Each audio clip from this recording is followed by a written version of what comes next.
Friends, out here in the car again. Everybody in my house is sick and tired and grouchy, so I thought I would escape out here for 1 minute to record my quick weight loss vlog. I gained 4/10 of a pound back. I don't know if it has to do with the time I weighed in or what happened, but anyway, we were just in a big hurry this morning to get out the door and get over to see my sister and her husband and her little baby. They had a naming a blessing ceremony today at the church. It was like kind of like a christening, so that was really fun. My grandma was there, my dad, my mom. My dad's wife was sick, so had to stay home. See, my dad's wife is not my mom.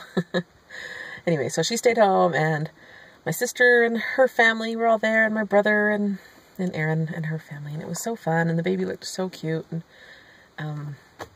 anyway, just good time. Oh my gosh, I'm already at a minute! Anyway, shout out for the new little orbit that we're doing. I would really like to shout out everybody individually. We'll see if that happens or not. And everybody's sick in my house. Rennie has an ear infection, and who knows what's wrong with CJ. He didn't even come today. He was not feeling well. So, anyway, talk to you later. Okay, bye.